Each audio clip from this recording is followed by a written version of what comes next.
Hi, I'm Tails512, and I'm going to be bringing you my first YouTube video, which is going to be a deck profile of my wind-up deck.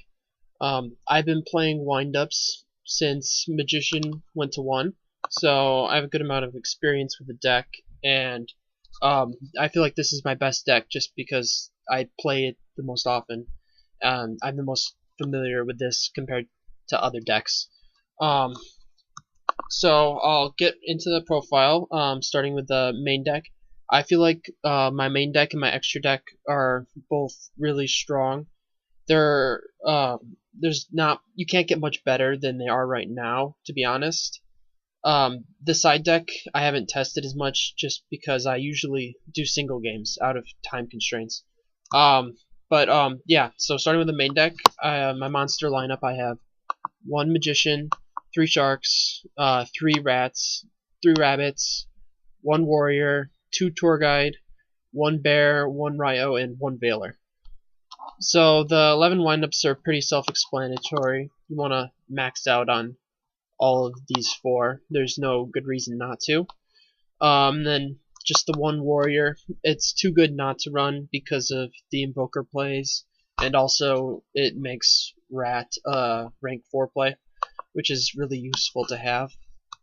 I only run one warrior because you never want to draw warrior, if possible. So having more warriors in your deck just increases your odds of drawing it. If you do draw it, it's okay. You don't really need the invoker play. You can use Levier instead. I'm running these four monsters are essentially just good standalone monsters to summon when I don't have a combo together with my windups. So the tour guide I'm running two of. Tour guide is good because you're running a lot of rank 3s anyways, so it's just an instant rank 3 when you summon it. I'm only running two tour guide, and I'll explain that briefly. I'm not running 3 tour guide plus a target because if I did that, then I would occasionally draw the target, and there aren't any tour guide targets that are worth playing. You don't want to draw any of them. Tour Bus and Night Assailant are both pretty bad draws. And then you could also run 3 tour guide with no target. But then again, you'll occasionally draw the third tour guide after you've already used the first two, and then you have a dead card in your hand again. And you do draw tour guide more often when you have 3, but I don't think the card is good enough to justify playing 3 and risking the dead draw. So only 2. And then Bear is really good when you have Tenki out. You can use it to pop face downs, like Geargi Armor, without having to flip them face up. And yeah, it's easy way to destroy monsters basically. It can also search Tenki to get you your rabbit, but that doesn't come up as often as the free pop. It's also important to have the bear to clear out room in your back row because the Tenkis just sit there after you use them, and you want to be able to use that back row space for your other spell and trap cards. It's also handy to have an option to search with Tenki after you already have a rabbit. Usually if I have a rabbit and I draw Tenki, then I'll search a bear, so I have a rabbit and a bear versus 2 rabbits. And then I have one Ryo. Ryo is just really, really good at the moment. It shuts down a lot of decks. A lot of decks will have trouble getting over him when you have him backed up with traps. And when they finally do get over Ryo, they'll have put a lot of effort into it, and then you can just play your factories and explode. Because by then I'm sure you'll have all the combo parts you need. Usually you do. And then you can just search for whatever you want. And then I'm running one Veiler. It's basically just another trap card.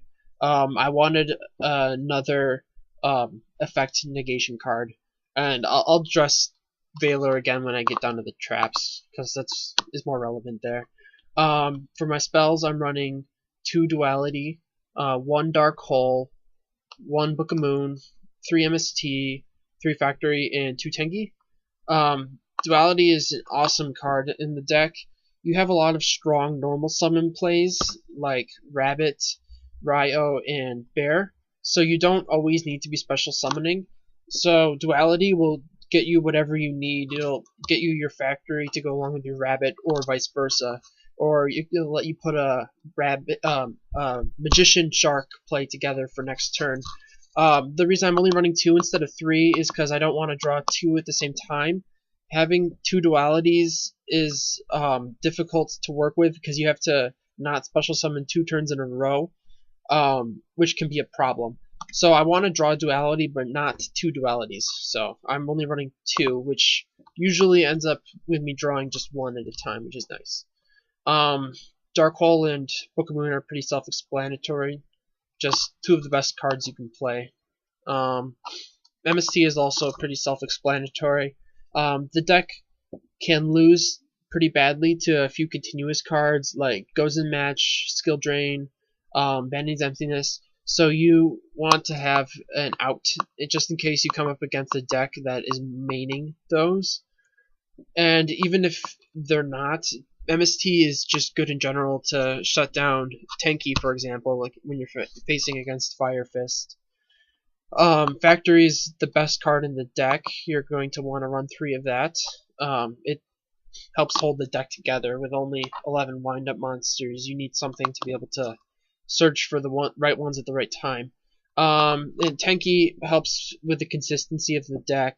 It's very important to have your rabbits to get your factory searches off. And even if you don't have factory for the rabbit, you can use Tenki and Bear as easy monster removal. So Tenki's a good card.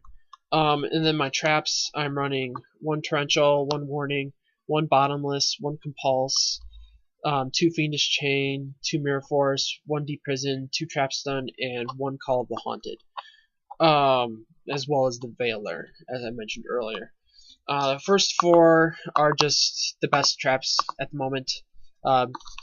There's not a good reason to not run them. They can be used during main phase 1 to shut down your opponent's plays, which is a big advantage over a lot of the other traps that are legal at the moment. Fiendish Chain is also really strong at the moment because, likewise, you can use it to stop effects during your opponent's main phase. I wish I could run 3, but there's not enough room in the deck in terms of back row space.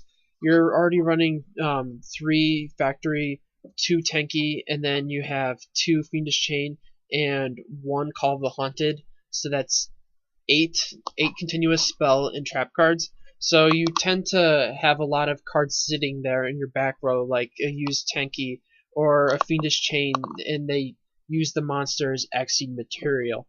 So you don't want to have too many Fiendish Chains sitting on the field without effect. So I'm only running 2, and I'm using an Effect Veiler in place of the 3rd one, essentially. Effect Veiler is not as good, just because it can only negate them for 1 turn. That means there's a lot of monsters that will just use their effect the following turn, like Dracosac, for example. So it's not as good, but it doesn't go on the field at all, which is nice. That's a good advantage to it. But it's still one of the weaker cards that I'm running. And then I have 2 Mirror Force and 1 Deep Prison. I don't want to run more than that because a lot of times your opponents will just explode during the main phase, and these cards can't do anything to stop them. They're still good to have because they're easy ways to take your opponent's monsters off the field. So they're good to have, but you don't want to have too many of them. This is kind of like duality, where having 2 at the same time can be a bad thing. But usually you want to have 1. And then Mirror Force is better than Deep Prison at the moment, so I'm running 2 of that instead of 2 of that. And then I'm running 2 Trap Stun, which is pretty ridiculous in this deck. If you have your combo and you can OTK with your Magician Shark plays, then you just use Trap Stun, and then the only thing your opponent can do to stop you is use hand traps or use a Book of Moon. So usually game 1, your opponent won't have hand traps, so you're pretty much free to go at that point, and your opponent can't stop you. Even if you don't have your OTK, Trap Stun is still a good card in general. You can use it to negate like a Torrential to apply pressure with your Ryo, for example. You can usually use it as a 1-for-1. The only time this doesn't really work is if your opponent's not even playing any traps, which there are a few decks, but they're not too popular at the moment, so you don't have to worry about that too much. And then I'm running one Call the Haunted. Call the Haunted is just okay. It's not the best, but there's not really anything better to run in my opinion. It is really, really good late game. Late game, you can use it to chain to a search card and summon Ryo, and then your opponent doesn't get their search. You can use it to pull a bear to pop a card with Tanky. You can use it to bring back a rat to get a free Exceed summon. And it's very good late game, but the problem is early to mid game, sometimes you don't have any targets in your grave for it, and it just sits on the field. So it's alright. Not the best. Let's see, any cards I'm not running in my main deck. I'm not running Forbidden Lance. Forbidden Lance would probably be the first card I would add. I think I have enough with the 2 Trap Stuns and 3 MSTs, but Forbidden Lance is a good, versatile card, so it's worth considering. I'm not running any Upstart Goblins. I'm doing that because I don't think the few extra points of percentage points of consistency that you get from running Upstart Goblin are worth 1,000 life points in this deck in particular. Because windups have an easy time getting over 8,000 damage, but it's more difficult for them to go over 9,000 damage. I think you would. I mean, I haven't run the math on this, but I feel like you would lose more games due to not being able to OTK than you would win because you draw more consistently. So I'm not running any Upstart Goblins. And then my side deck, this is mostly based on theory. I have played a handful of matches, but usually I don't have enough time to play a full match. So I'm running 2 Maxi and 1 Effect Veiler. I side in the Maxis against things like Hieratics that special summon a lot.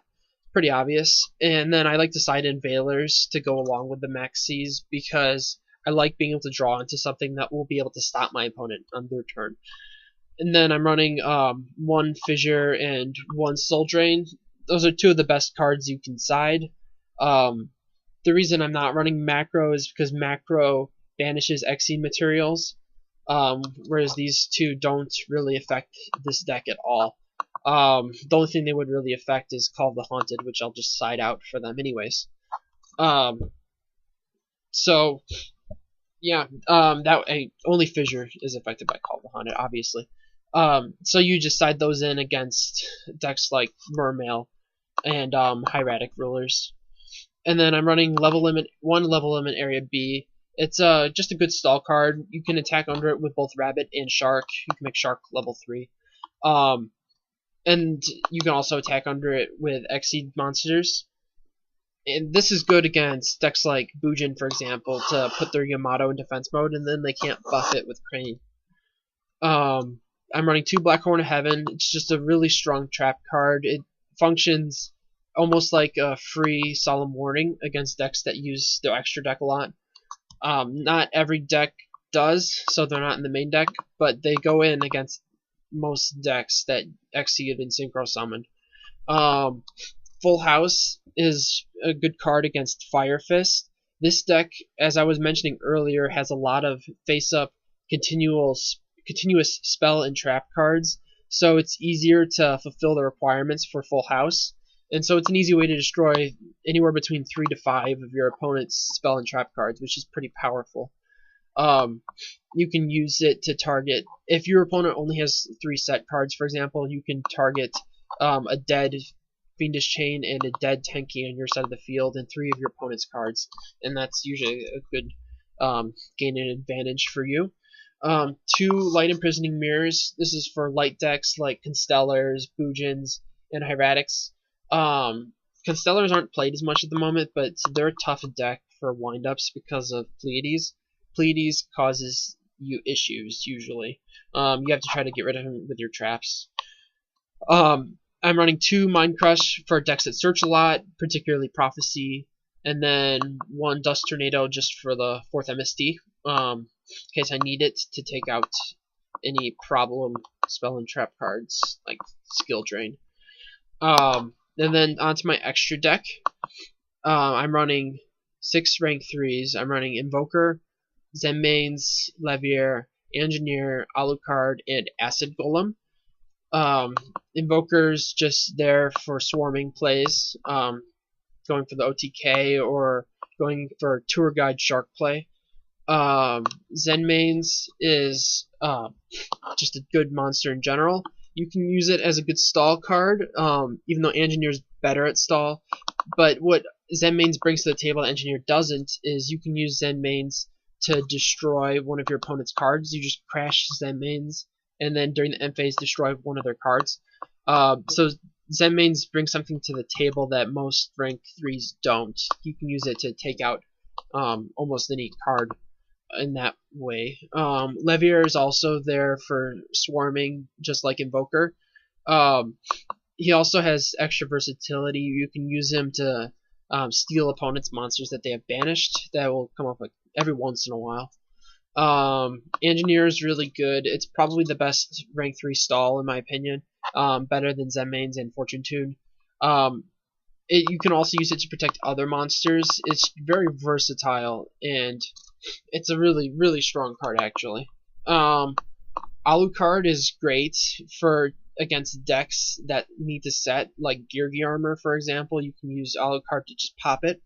It's also good to make right before you go for a big play to take out your opponent's back row. Say they have 1 card set in the back row, and you have 2 rabbits sitting on the field that have been bouncing. You can make Alucard take out their back row and then kill them with Magician Shark. And then I have 1 Acid Golem. Acid Golem is a specialty card, essentially. You use him when your opponent is using Skill Drain, because he's just a 3000 beat stick when your opponent has Skill Drain up. Also, he's good if you're up against a random deck like Heralds. You can use him to destroy Herald of Perfection without having to activate an effect.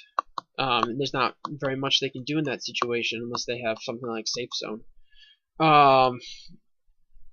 And then for rank 4s, I'm running Papal Operative, Silent Honor Arc, Direwolf, Cowboy, and Abyss Dweller. So Papal Operative is also there for swarming plays, changing the rat to attack mode. Silent Honor Arc is possibly the best Exceed monster at the moment.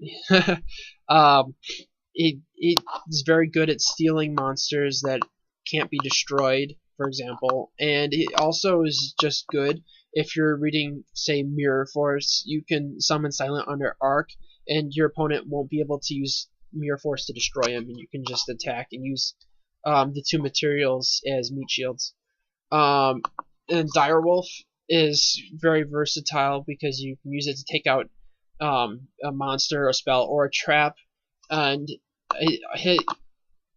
he's especially good in this deck because you can target Rabbit, and then you're basically destroying cards for free because Rabbit will just come back next turn.